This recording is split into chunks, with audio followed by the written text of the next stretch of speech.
Bonjour à tous et à toutes, bienvenue dans cette nouvelle vidéo, c'est Magic Focus. Aujourd'hui, on va traiter d'un thème finalement assez houleux, à savoir si finalement les Tomorrowland et donc Discoveryland par le fait, puisque évidemment ce qui dit Tomorrowland dit Discoveryland, si finalement ces lands-là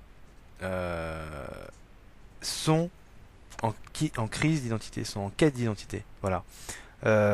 Ça peut paraître étrange de se focaliser sur ce land-là, mais en fait, on va vite se rendre compte que ouais, Tomorrowland, ça pose quand même souci, et que Discoveryland devient un Tomorrowland qui pose souci ailleurs. Ouais, c'est un petit peu bizarre dit comme ça, mais en fait, ouais, Tomorrowland est compliqué. C'est compliqué parce que le monde de demain, littéralement, hein, Tomorrowland, est un monde qui va vite être dépassé, évidemment. C'est vite dépassé dans le sens où le temps avance très vite. Alors en fait, Tomorrowland, hein, c'est une section que l'on retrouve dans tous les parcs Disney de type Royaume Enchanté. Donc en fait, elle présente le futur tel qu'on l'imaginait à l'époque de la conception du premier parc à thème, évidemment. Parce que Walt Disney aimait beaucoup tout ce qui avait un lien avec le futur, les nouvelles technologies. C'était vraiment une de ses passions. Et par le fait, Tomorrowland était un moyen de concrétiser un petit peu ça dans son parc à thème. Donc, Tomorrowland a ouvert bien sûr en 1955, en même temps que le parc Disneyland. C'est la dernière session qui a été faite. Elle a subi de coupes budgétaires, cette zone-là. Donc, on y trouvait finalement pas grand-chose entre guillemets d'intéressant. Ce qu'il y avait, c'était par exemple, on avait Autopia, évidemment, qui imaginait les autoroutes du futur qui a très vite été rattrapé puisque quelques mois après seulement, eh bien, les premières autoroutes avaient ouvert aux États-Unis. On avait une exposition 20 000 lieues sous les mers qui permettait de voir des décors du film. Et puis on avait la maison du futur aussi, qui permettait de donner plus de réalisme finalement à un thème futuriste qui était donc très très cher à Walt Disney. Et en fait, dès 1959, enfin après 1959, donc dès cette année-là, qui est une année très importante pour Disneyland, puisque en 1959, c'est là qu'on a eu au parc Disneyland le Matterhorn Bobsleds, mais également les monorails, hein, monorails qui évidemment étaient très futuristes pour l'époque. Et à ce moment-là, il y a eu le fameux Submarine Voyage qui permettait d'aller sous l'eau, explorer les fonds marins. Et à partir de ce moment-là, eh bien, c'est là que a été décidé, enfin, quelques temps après, a été décidé un New Tomorrowland. À partir de 1967 en fait, parce que 1959 c'était vraiment pour présenter de nouvelles attractions, agrandir le parc. Et puis après voilà, l'idée c'était vraiment de compléter un petit peu Tomorrowland avec les moyens du bord.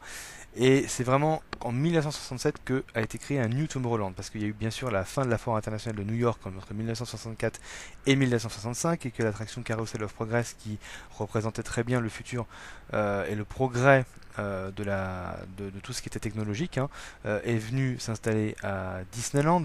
Et c'est là aussi que il y avait qu'on a eu après plusieurs attractions. On l'a appelé d'ailleurs ce Tomorrowland là le New Tomorrowland, avec donc Carousel of Progress, Flight to the Moon, ou encore Adventures Through Inner Space, où on était vraiment réduit à la taille d'un atome. Et aussi Circle Vision 360 degrés, qui était en fait un film futuriste, et c'était le tout premier film à 360 degrés.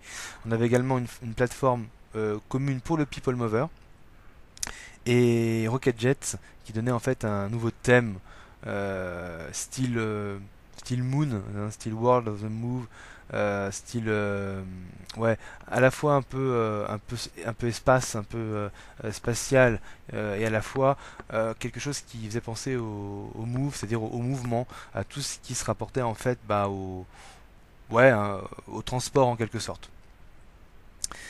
Euh, et donc, évidemment, pour relancer vraiment l'intérêt de Tomorrowland, il a fallu attendre Space Mountain, Space Mountain qui a ouvert en 1977, et bien sûr Star Tours, ainsi que Captain EO, qui ont vraiment été les trois attractions qui ont permis vraiment à Tomorrowland de redorer un petit peu de redorer son blason, parce que c'est vrai que vraiment les visiteurs avaient beaucoup de mal avec ce land, et en même temps c'était pas, disons que le land n'était pas exploité de la manière dont Walt Disney l'aurait voulu de toute façon, soit parce que les technologies n'existaient pas encore, soit parce que le temps rattrapait évidemment le fameux Tomorrowland qui n'était du coup plus vraiment un Tomorrowland. Et le problème, il a toujours été. Ensuite, il y a eu un New Tomorrowland bis à partir de 1998, où là, ils se sont inspirés de Discoveryland à Disneyland Paris. Donc ainsi, il y a eu plusieurs attractions fermées. Donc déjà, Captain EO a été remplacé par Cherry Jurassic Republic. Carousel of Progress a été remplacé par Innovations, qui était une exposition interactive sur la Maison du Futur, un petit peu comme on pouvait l'avoir à l'époque dans les années 60, mais plus moderne. L'attraction People Mover a été remplacée par une version plus rapide. Et vous avez le Rocket Roads, Rocket Jets, qui a été remplacé par un mobile qui était nommé Observation, tandis qu'un manège similaire, évidemment nommé Astro Orbiter, avait ouvert à l'entrée du land, exactement comme notre Orbitron à Discoveryland. Donc ce New Tomorrowland 1998 avait abandonné le thème qui avait été créé à moitié spatial, à moitié mover dans l'esprit dans l'esprit dans l'esprit des véhicules, etc., du mouvement, pour être un espèce de Discoveryland, mais pas vraiment, parce que en fait le concept n'a jamais pu aboutir, puisque Discoveryland c'est Discoveryland, et Discoveryland dans un Tomorrowland, c'était pas trop ça. Ce qui fait qu'actuellement, donc les sous-marins ont réouvert en 2009 sur le thème de Nemo. Buzz l'éclair est arrivé en 2004 pour les 50 ans de Disneyland. Donc enfin en 2005 pardon, ouais, pour les 50 ans de Disneyland. Donc franchement, autant vous dire aujourd'hui, Tomorrowland à Disneyland est un véritable bordel.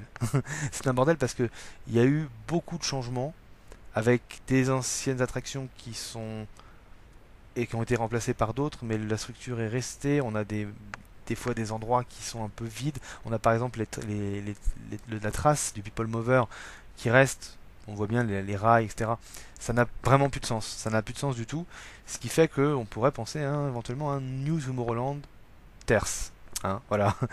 Quant au Magic Kingdom, bah c'est pas mieux. Le Magic Kingdom, ça a été aussi un gros bordel. Alors, ils ont Carousel of Progress encore, eux.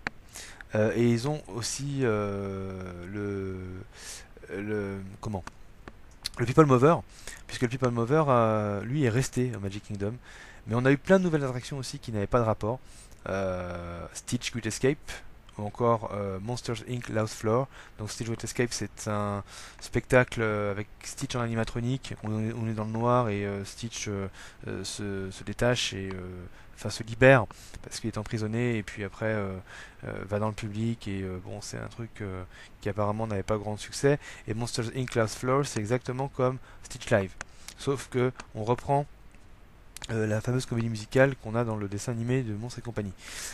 Donc voilà, là c'est pareil, on a clairement dans le Magic Kingdom un bordel sans nom, mais on va jouer davantage sur un côté un petit peu ancien, très vintage. Le côté vintage est assez assumé malgré tout, mais là on va encore se poser la question de qu'est-ce qui va devenir de ce Tomorrowland, puisque vous savez que Tron va arriver en 2021, et par conséquent je sais pas s'ils vont pouvoir garder ce côté vintage, d'autant plus qu'on va avoir Space Mountain à côté, qui est vraiment une attraction qui est très vieillotte là-bas. Donc là aussi, encore une fois, on peut vraiment se poser la question. Qu'est-ce qu'ils veulent faire au Magic Kingdom? Où est-ce qu'ils veulent aller? Pas clair. Tokyo, c'est pareil, c'est pas clair. Beaucoup d'attractions ont fermé, ont ouvert. C'est pareil, on se retrouve avec tout un tas d'attractions qui n'ont plus... Enfin, Tokyo, ça pourrait être un côté très spatial, puisqu'on a quand même Space Mountain, on a Star Tours, on a Stitch, tout ça qui tourne autour du thème de l'espace. Voilà. Par contre, on a Monstres et compagnie, on a un Dark Ride sur Monstres et compagnie qui n'a absolument rien à faire. Même s'il est très qualitatif, même si il n'y a aucun souci, difficile de justifier Monstres et compagnie à Tomorrowland. Hong Kong, on a voulu faire une espèce d'astroport en fait à Hong Kong. Mais le manque de budget a fait qu'on s'est retrouvé avec rien. Donc on a eu Space, qui est devenu Hyper Space Mountain, je pense pour eux définitivement vu qu'ils n'ont pas d'attraction Star Wars. Et là aujourd'hui, bon, il y avait Stitch, il y avait Autopia, enfin il y a toujours Stitch, il y avait Autopia, on a supprimé. Aujourd'hui, on veut faire un land plutôt Marvel. Donc je pense que le futur de Tomorrowland, c'est vite vu pour eux, ça va être Marvel, tout simplement. Donc comme ça, la question se pose pas. Et du côté de Shanghai, ils ont quand même voulu encore faire un Tomorrowland, comme quoi ils sont tenaces avec les Tomorrowland, mais en fait c'est un Tomorrowland qui est assez vide. C'est-à-dire qu'à part l'attraction Tron, bah, on n'a pas grand-chose. On n'a pas grand-chose d'intéressant, à part une version un petit peu plus sophistiquée de Buzz l'éclair.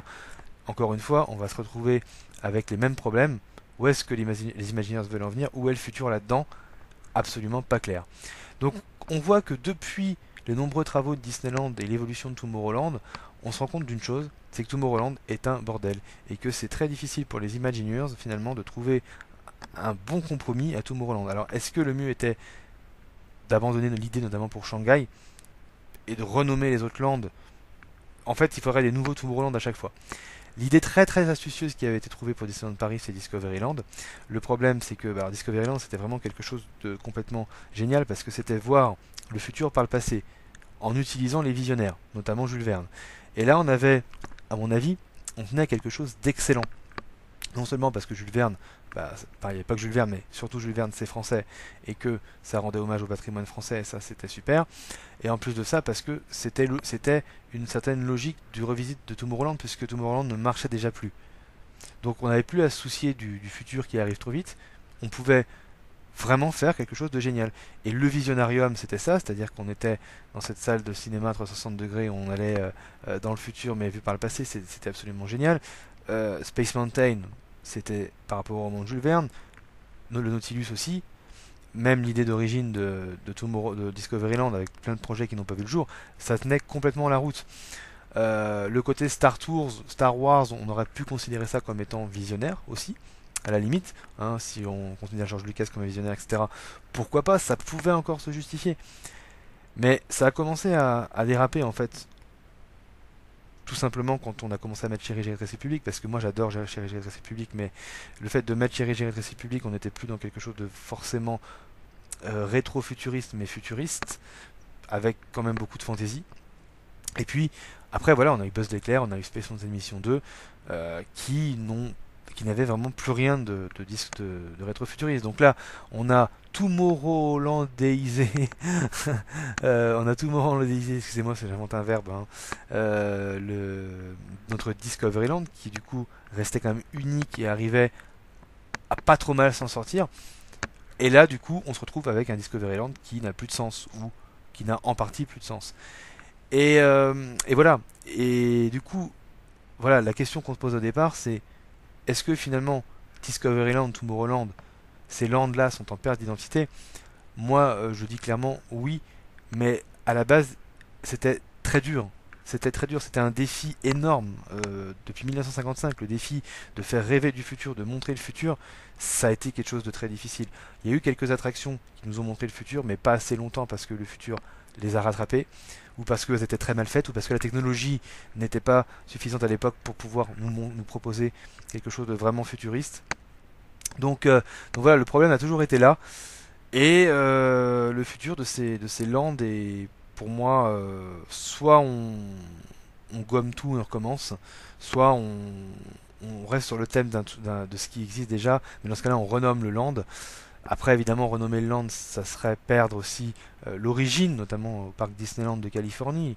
Tomorrowland, l'idée maîtresse de Walt Disney. Tomorrowland est un land extrêmement important finalement dans l'idée de base d'un parc Disney, de la passion de Walt Disney pour la technologie, le futur, etc. Mais quelque part, ouais, ça mériterait un bon coup de ménage et de replacer les choses aussi de façon à avoir quelque chose de très cohérent. Ça paraît difficile. Voilà. Donc c'était une petite vidéo simplement pour parler de ce problème-là, parce que pour moi c'est un problème, c'est le land qui pose le plus problème dans les parcs Disney de manière générale. Donc voilà. Voilà pour cette nouvelle vidéo, j'espère qu'elle vous a plu, j'espère qu'elle vous aura intéressé. Et puis on se retrouve très vite dans une autre vidéo. N'hésitez pas à vous abonner à ma chaîne, ça me fait beaucoup plaisir, vraiment. Et puis je vous dis à très bientôt. Merci d'avoir regardé, salut.